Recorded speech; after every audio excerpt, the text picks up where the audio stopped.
Hey everybody, Merry Christmas, Happy belated Hanukkah, and Happy New Year. This is the end of year video for 2020 for the channel here. I'm going to do my top 10 games. As you can probably tell from the title of the video, depending on when you watch this, we'll also be doing a giveaway for my #1 favorite game of the year. This year obviously is super weird and super difficult in a lot of ways. One of the ways that it's difficult is to do a top 10 list and feel good about it. I will say this as just a small caveat. This will be a quick video, but I feel very confident in my top 10, but I am not confident at all that I have not missed some amazing, awesome game that probably deserves to be on this list and maybe bump something else off the list theoretically. I think these are 10 great games, but obviously there's a bunch of games that came out or should have come out or whatever that didn't get to make the cut. So let me just kind of go through these pretty quickly. I have reviews for every single one of them, either on podcast form or full video review form, and you can take a look at that, and I will have kind of timestamps and things like that below. I do have one honorable mention. That is going to be Dune Imperium. I just got this about a week or so ago. I've only had a chance to play this solo. My game group is not really getting together. We get together on Tabletop Simulator and Yucata and Board Game Arena and stuff like that. But we can't get together in person probably until, summer or spring or whatever. And so I've only had a chance to play this solo. There's no good online implementation of it.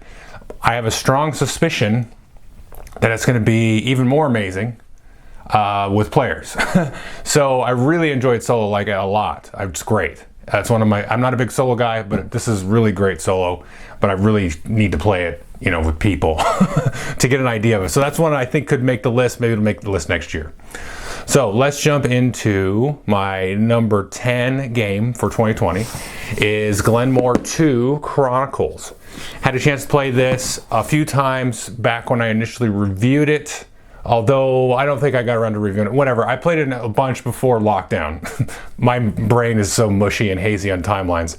But so I played a bunch then, and then have played it a little bit more now, just with the family, not with the game group. And it's really great. I really like it. I really like the original game. To me, about half the modules that are in this game are really good. So go check out the review for it. But I would say, it's got probably the first few modules are really cool and they make the game pretty variable and all that kind of fun stuff. The other half I can kind of take or leave. It might be higher up my list if all the modules I thought were really excellent. But as it is, all the modules are really fun to try and play around with. But I really recommend this game. I think it's priced pretty reasonably. It's a pretty big box, lots of components and stuff, so it's a little on the expensive side. But from the prices that I've kind of seen floating around there, at least when I checked a few months ago, it was pretty reasonable. I was pretty surprised at what the price was. And the components are good quality and all that stuff. And the gameplay is excellent quality. And this is a really good sort of sequel or refreshing of the original game. So that's number 10. That's Glenmore 2. Definitely recommend it. So we're going to go to the next one here. And number 9 is going to be The Crew Quest for Planet 9.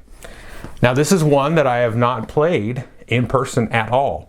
I have played several games of this with my game group, and they actually have completed the entire sort of campaign because you play through a lot of different missions. It's a cooperative trick-taking game, so you can play through missions in a book, or you can just kind of pick and choose and play a bunch of missions. I've played several of the missions, probably a third or a quarter of them, something like that. We played a lot, and but they really enjoyed it. I think they played it to death because they played through all 58 missions or whatever's in there. I really like this. I think it's one of the best trick-taking games of all time. It might be my favorite. I'm not super sure. If you watch my review about it, I kind of like nitpick a little bit around the edges of it, so I want to kind of leave that for the review. But at the end of the day, it's a quality game, and it is I think a great introduction to trick-taking games in a lot of ways. But it's also works really well for kind of advanced trick-taking players or people that are experienced with it. So it does a lot of really interesting things, and I just really can't recommend it enough. And it's a cheap enough thing where if you don't like trick-taking games or you have some of the issues I had with it that I mentioned in the review, it's not that big of an investment. But I definitely recommend it at the end of the day. So that's number 9, that's The Crew. Number 8 is really probably the most surprising thing I think on this list, and this is Super Skill Pinball 4Cade, or I just call it Super Skill Pinball.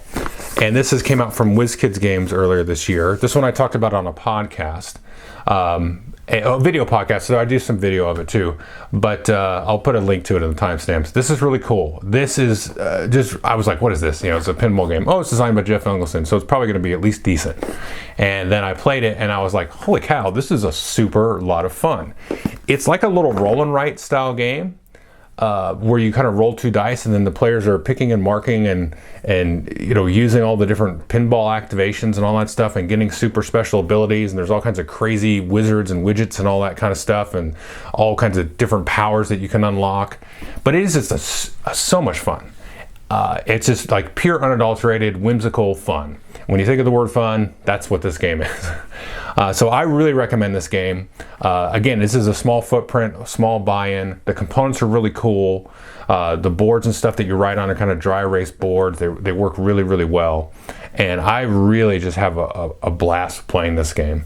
This one might even be higher up on my list, but it gets penalties, because it's a lighter filler game, whatever. That doesn't make any sense, but it just does for me. But it's really, really an excellent game. Probably deserves to be a little bit higher than number 8, but there you go. There's my bias coming in. So that's number 8. Number 7 here. This one is also a surprise, I gotta say. This one is Fast Sloths. This kind of came out at the tail end of 2019, but really didn't hit in the States until 2020. This is a Friedman Freeze game. He designed Power Grid and a bunch of other games, published by Stronghold Games. This to me is kind of like your next step from a Ticket to Ride game, or it's not that big of a step strategically or complexity-wise from Ticket to Ride. But this one's great. This one I actually had a chance to play it with the game group before lockdown and on Tabletop Simulator, and then also with the family as well. And this is one that you can kind of play similar to Ticket to Ride. You can kind of take it easy, play your cards and move your sloth around and all that kind of stuff. Or you can play super cutthroat and evil and mean, and it's really fun when you play it that way too. And if you play it that way, that will help alleviate probably the one kind of issue I have with the game. I think that anybody would have the game is the last only couple turns are kind of an afterthought, because you're like, okay, well, Billy's going to win because, we can just see, because I got this one turn and just screwed me and I'm behind the 8 ball. But if you kind of work together a little bit and play around with it, you can really hose up whoever the leader is by driving the animals away from themselves. So that makes that cutthroatness, that meanness really amps up the gamerness of it, and it makes it really fun. So this is one that you can kind of evolve with over time to play kind of light and easy, with family, with kids or whatever, and have a lot of fun moving the sloths around and racing the sloths around. But you can also, kind of turn the dial up a little bit, and it's going to be, hit all the bells and whistles for anybody really at that point. So that's Fast Sloths, number 7. Number 6 here, I just reviewed this not too long ago, about a week or two ago. This is My City. It's a Reiner Knizia legacy style game, and we had finished the campaign of this, and definitely go watch my review on it. But this is a fantastic game. I said at the end of the review, this is a perfect game. Obviously you would say, well, Joel, if it's a perfect game, how come it's not number 1 on your list? Well, it's not my favorite game of the year, but this is one of those games, a lot like a game like Arboretum or other games of that ilk, where I think it knows what it sets out to do, it goes and does it perfectly, and then it just fits whatever the target, demographic or mindset or whatever it was targeting, it does it perfect. And it's a great family legacy style game that is just kind of exposed the family to this style of game, where they weren't really super interested before when I brought it up, of playing this kind of game with them over a period of several weeks. So this does it really well, and it's really excited them. And it's always nice to see that kind of thing where you introduce a new concept to a new gamer, whoever, whenever they are in their life, and you see the light bulb sort of go off, and then the joy comes through and transcends all the other nonsense about being a gamer or a reviewer or whatever. And you see it happen, and it's like, cool, that game is awesome, that game deserves some credit, and My City definitely deserves more than credit for what it does. So that's number 6, My City. And then number 5, gotta reach over here, excuse me, and this is Flotilla. This is a game I got a chance to play at the very end of last year, and then also this year as well. This is a 3 to 5 player game. Very interesting, very wonky economic style game. I feel like it's a blend of Euro economic style mechanics with the Ameritrash style theme. It's kind of like Waterworld, the board game, in a weird way, but not like an action movie, but more like a, trying to, manage the logistics of having a water city and all this kind of stuff like that, and, digging and diving for resources and all that stuff. It does a lot of super interesting, I think, innovative, different kinds of things with economic mechanics, supply and demand. Kind of has 2 different game modes that you can just kind of flip. At the start of the game, you can flip from the sea side to the sky side, and you're almost playing a completely different game than everybody else. Or you can wait till midway through the game to kind of flip and sort of upgrade your civilization or your little plot of civilization. Or you can wait till the end or never do it. And so that just adds a real interesting kind of give and take between all the other players in terms of like what resources are important to who and all that stuff. There's a lot of cool stuff. There's just a lot of interesting stuff to chew on here. So I definitely recommend Flotilla. Very, very interesting game. So that was number 5. Number 4 here, and I want to pause right here. These top 4 easily could all be my number 1. I know I say this every year when I do my top 100 lists or whatever. I try to not get too, particular about the numbering and that kind of stuff. But when I sat down to make this list, I'm like, man, this was actually a good year for games. And I know I've missed out on probably like 50 games or something that maybe have come out or maybe haven't. But these 4, I'm like, any of these I could make a number 1. So let's start with this one. This one is Forgotten Waters. This came out from Plaid Hat Games. This is, I think, kind of the culmination of kind of a series of games or like a thought or school of thought of design or something that they were going for, because it's one of these games where you play in a book and you have actions in a book and you have like a map on the book and you're going and doing these different pirate adventures, and there's a supplementary app and everything. I talked about it in a kind of a video / podcast. I'll put a link to that, of course, below. Just really fantastic. Had a chance to play through 4 of the scenarios in here. I haven't played all 6 of them yet. But I played a few of them, multiple times with different groups of people and online and solo and different player counts, and really enjoyed it across the board. Again, another solo game that's really fun. This is just the reason that it's like considered for number 1, and it's really a shame I can't just put all these and say they're all number 1 because whatever. But this just like breathes. I can say it breathes theme, but it doesn't just breathe theme. It breathes storytelling out onto the players, and you just have all this cool stuff that's happening. And it's one of those things. See, a lot of these games, I'm not going to name any games, but a lot of games recently are like, this is such a narrative experience and all this junk, and they really aren't. They don't ever end up being. They're like, oh, this is a pure narrative game and stuff. And if it's not a role-playing game, it just doesn't ever seem to really hit that pure narrative. Like, you need some kind of mechanics and stuff to ground it, and then let the narrative kind of emerge out of just whatever the players are doing. But this one really does succeed at that, where there is emergent qualities, and so what I mean by emergent is you're doing mechanics and things and all the gamey parts of it, and then it's like cool things happen that make sense within maybe a story. But this one also has like a direct, purposeful narrative to follow along with as well, and it really works, and it's really fun, and it's interesting, and like the writing and the dialogue and all that kind of stuff is really cool. And this is like one of the very first games I think that actually does what is advertised there 100%, and doesn't just isn't full of BS. This one is amazing. So I 1,000,000% recommend Forgotten Waters. Especially, we played it over Zoom or whatever a bunch of times, and it works really well. So if you're going to be in lockdown a little bit longer here, this is going to be great. I think it's going to be fantastic and joyful and all that good stuff. So that's number 4, Forgotten Waters. Now number 3, this is probably the one I might get a little stickler on, because like On Mars, I think Kickstarter backers got it pretty early in 2019, like in the fall. But it didn't hit here, I think, until February, if you're just getting like a regular copy or something. So I called it a 2020 game. You could probably call it a 2019 game. I think it was on a lot of 2019 lists. But to me, this is Vital Lacerda's sort of crowning achievement. I still have The Gallerist and this one. I really like The Gallerist too.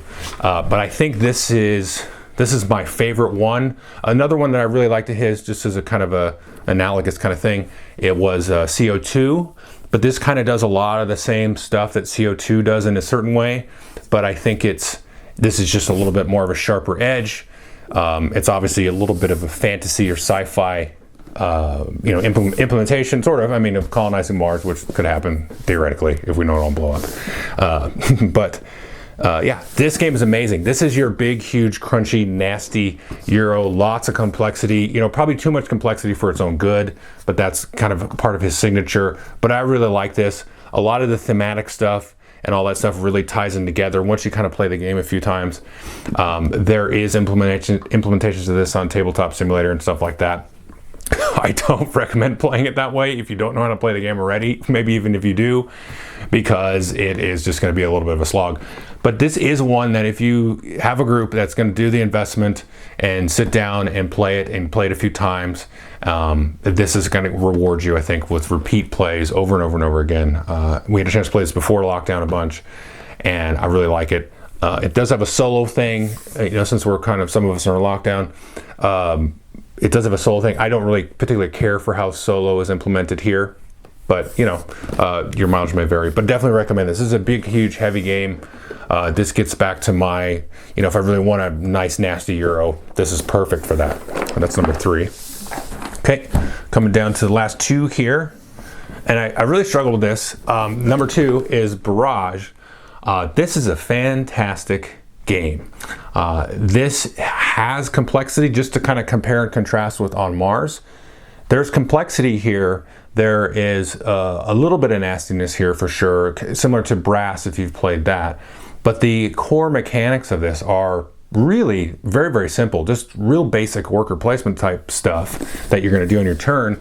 But then you have a lot of the machinations and the way everything kind of collides together on the board as you sort of plot your little routes and sort of manage water and use that for power generation or victory point generation.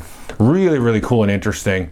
Again, this also has a solo version that I've tried. Don't care for it. This is one that I think you really got to play this 3 or 4 players. I've played it also 2 players, and it's good. It's pretty good 2-player.